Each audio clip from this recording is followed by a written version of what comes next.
안녕하세요. 차원이 다른 부동산 컨텐츠 대왕부동산TV의 제동식입니다. 오늘 소개해드릴 영상은 서울시 조합원 지위 양도 금지 더 앞당겨달라입니다. 이게 무슨 말이냐고요? 지난주에 서울시 4개 지역을 토지거래 허가구역으로 지정한다고 발표했었죠. 그 이후 오세훈 서울시장은 이 재건축 활성화를 위해서 국토부에 재건축 안전진단 평가 완화를 건의했었습니다. 이것이 시장 취임 이후 첫 번째 국토부에 제안했던 내용이고요. 오늘 소개해드릴 내용이 두 번째 제안한 내용인데요. 집값 자극을 최소화하면서 재건축 활성화를 시켜야 하는데요. 재건축 활성화를 위해서 한 가지씩 현재까지는 수를 잘 놓고 있는 모습입니다. 좀 더 두고 봐야 되겠지만요. 국토부에 이번에 두 번째 제안한 내용이 무엇인지 자세히 살펴보도록 하겠습니다. 시작하기 전에 구독과 좋아요, 알림 설정 꾹 눌러주세요. 먼저 도시 및 주거환경 정비법에 나와 있는 조합원 지위 양도 양수 금지에 대한 내용을 살펴보겠습니다. 제39조 제2항에 나와 있는데요. 투기과열지구로 지정된 지역에서는 안 됩니다. 이 투기과열지구입니다. 조정대상 지역 아닙니다. 이 투기과열지구로 지정된 지역에서 이 재건축 사업은 조합 설립 인가 후부터, 그리고 재개발 사업은 관리처분 계획 인가 후부터 조합원 지위를 양도 양수 금지가 되어 있습니다. 그래서 이 해당 정비사업의 건축물 또는 토지를 양수한 자는 여기에서 이 매매나 증여, 그 밖의 권리 변동을 수반하는 일체의 행위를 통해서 양수한 자는 조합원이 될 수 없습니다. 하지만 이 상속이나 이혼으로 인해서 양수를 한 자는 조합원이 될 수 있습니다. 그리고 이 밖에도 예외조항 10가지가 있습니다. 이 예외조항 10가지를 제외한 나머지 모든 내용들은 조합원 지위를 양도 양수할 수 없습니다. 그래서 이 재건축 사업에서 조합 설립 인가 후부터는 조합원 지위 양도 양수를 할 수 없는데요. 이 부분을 바로 개정해달라고 국토부에 제안한 것입니다. 재건축 사업 추진 절차를 한번 보면요. 이 계획 단계가 있고 이 두 번째 시행 준비 단계에 보면 조합 설립 인가가 있습니다. 투기과열지구에서 조합 설립 인가를 받으면 이전 고시 청산 단계까지 조합원 지위를 양도하거나 양수할 수 없습니다. 소유권 이전은 받았는데 조합원 지위를 양수할 수 없다면 현금 청산 대상이 되겠죠. 그래서 여기서 여러분들이 주의해야 될 점은 조합원 지위를 양수하는 것과 소유권 이전 등기를 받는 것과는 완전 별개입니다. 대부분 여기서 이 두 가지를 같이 생각하고 계시는데요. 완전히 다른 거기 때문에 혼돈하시면 안 되겠습니다. 그리고 제가 이 조합원 지위 양도 가능한 이 예외 사유 10가지에 대해서는 이미 제가 영상을 올려놨기 때문에 이것을 참고하시면 되겠습니다. 자, 그렇다면 서울시가 국토부에 건의한 내용이 무엇인지 한번 살펴보겠습니다. 이 법 내용은 제가 방금 설명드렸고요. 서울시 건의안은 바로 이것입니다. 이 재건축 사업은 정비구역 지정 이후부터 조합원 지위 양도 양수를 할 수 없도록 건의한 겁니다. 그리고 이 재개발 사업은 관리처분 계획 인가 후부터 조합원이 될 수가 없는데요. 이것을 한 단계 당겨가지고 사업 시행 인가 후부터 조합원 지위 양도 양수를 할 수 없도록 내부 검토 중이라고 합니다. 그렇다면 재건축 사업 절차를 다시 한번 보면요. 이 계획 단계에 있는 이 정비계획 및 정비구역 지정 2단계부터 조합원 지위를 양도하거나 양수할 수 없도록 제한한 건데요. 지금 이 단계는 기본계획을 수립하고 안전진단이 통과된 상태에서 정비계획 및 정비구역 지정 심의를 해서 구역 지정을 하는데요. 2단계는 재건축 사업을 시작하는 완전 초기 단계입니다. 이 구역 지정 이후에 추진위원회를 설립하고 조합 설립 인가를 받은 정도가 돼야만이 재건축을 시작한다라고 표현할 수가 있는데요. 이 정비구역 지정 이후부터 조합원 지위 양도 양수를 할 수 없게 된다면 거의 전 단계에 대해서 거래가 제한되게 되는 겁니다. 재건축 조합원 지위 양도가 가능한 10가지 중에 5번째를 보면요. 조합 설립 인가를 받고 3년이 경과하도록 이 사업 시행 인가 신청을 하지 못한 경우에 이 3년 이상 계속 소유자는 사업 시행 인가 신청 전까지 양도가 가능하도록 되어 있습니다. 이렇게 조합 설립 인가를 받고 3년 동안 사업시행 인가 신청을 하지 못한 경우에는 그 이후에는 자유롭게 조합원 지위 양도를 할 수 있도록 법에 규정되어 있는데요. 최소한 정비구역 지정 이후에 조합원 지위 양도를 할 수 없게 한다면 방금 보셨던 것처럼 정비구역 지정 이후에 조합 설립 인가 신청을 몇 년 동안 못하게 되면 조합 설립 인가 신청 전까지 양도가 가능하도록 하는 이 법률안도 같이 개정이 돼야 될 겁니다. 그래서 제가 생각한 거는 정비구역 지정 이후에 2년이 경과하도록 조합 설립 인가 신청을 못하게 된다면 2년 이상 계속 소유자는 조합 설립 인가 신청 전까지 양도가 가능하도록 법률을 같이 개정해야 할 것 같습니다.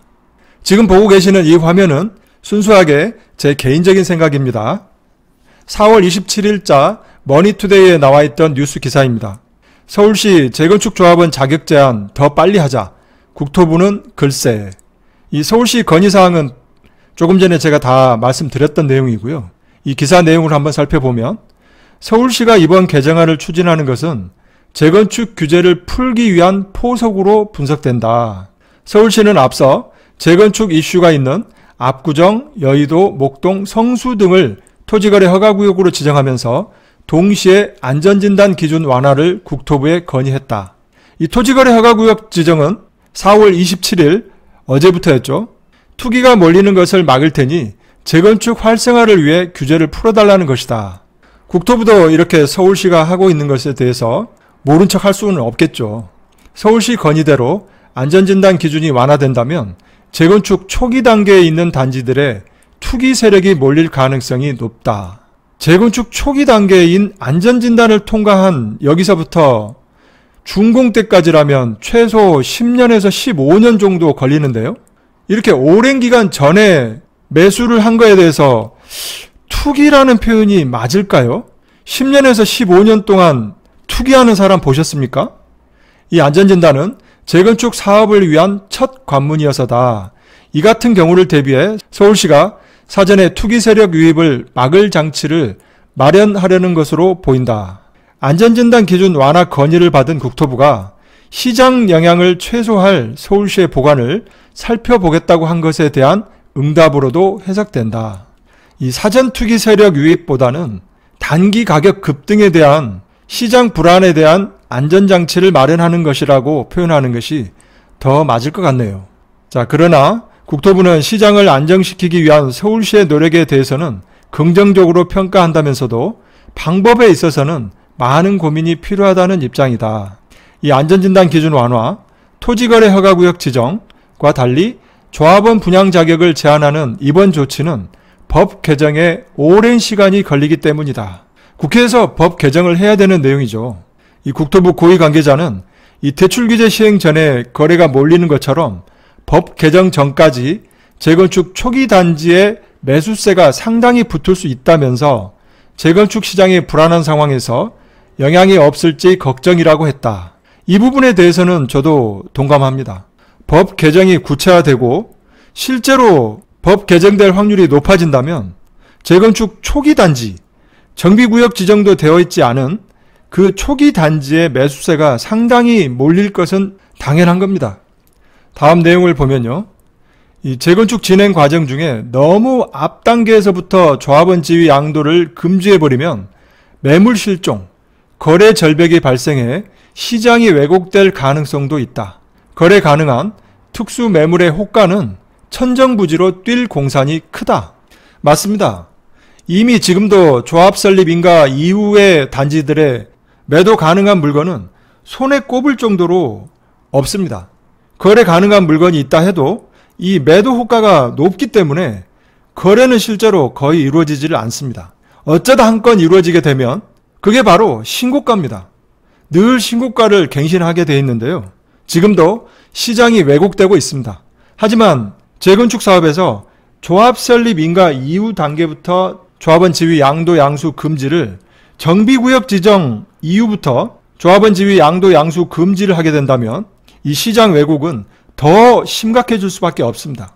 전문가들도 이 같은 제도 개편이 이 투기 수요 유입 차단뿐 아니라 거래를 원천적으로 차단해 부작용이 더 클 것으로 본다. 제 생각도 똑같습니다. 이 투기 수요 유입 차단, 이 효과는 미미할 거고요. 거래를 원천적으로 차단시켜버리는 이 부작용이 훨씬 더 크게 나타날 것입니다. 시장에 매물이 없고 수요는 꾸준히 있다면 어떻게 될까요? 가격은 뻔합니다. 오를 수밖에 없고요. 이 재건축 사업이라는 게 뚝딱하고 아파트를 짓는 게 아니기 때문에 최소한 10년, 15년, 길게는 20년까지도 걸립니다. 이렇게 오랜 기간 동안 이 장기간의 사업 구조이기 때문에 도심의 주택 공급을 할 수 있는 유일한 방법은 재건축 재개발인데요. 이 재건축 재개발을 활성화시켜야만이 주택시장 안정에 도움이 될 것이라고 봅니다. 다음 뉴스는 연합뉴스에 나온 기사인데요. 압구정 목동 여의도 토지거래 허가제 시작, 막판 신고가 속출이라고 하는 기사입니다.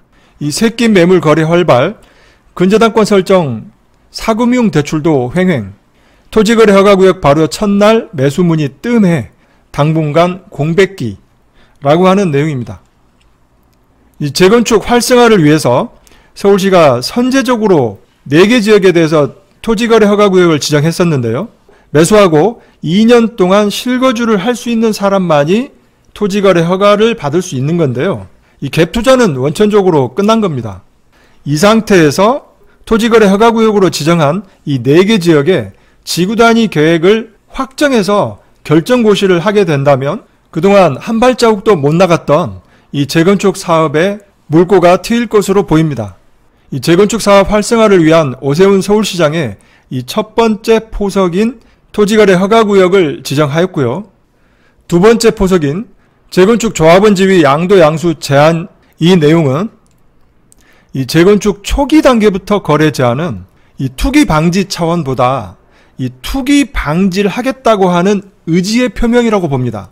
그리고 이 재건축 완전 초기 단계부터 거래를 제한해버리면 시장 왜곡 현상 발생 가능성은 매우 높습니다. 그리고 또한 국회에서 이 법 개정 통과 확률도 상당히 낮은 편이고요. 이 정비구역 지정 이후부터 조합원 지위 양도 양수를 제한한다라고 하는 이 두 번째 제한은 이 재건축 활성화를 위한 두 번째 포석이라고 보시면 되겠습니다. 아무튼 오세훈 서울시장이 시장 취임 이후에 이 재건축 활성화를 위해서 한 가지씩 노력을 하고 있는데요. 도심의 유일한 주택 공급을 위한 재건축 재개발 활성화는 반드시 필요합니다. 오늘 영상은 여기서 마치도록 하겠습니다. 많은 도움이 되셨다면 구독과 좋아요 버튼 꼭 눌러주시고요. 더 좋은 콘텐츠를 올리는데 큰 힘이 되겠습니다. 감사합니다.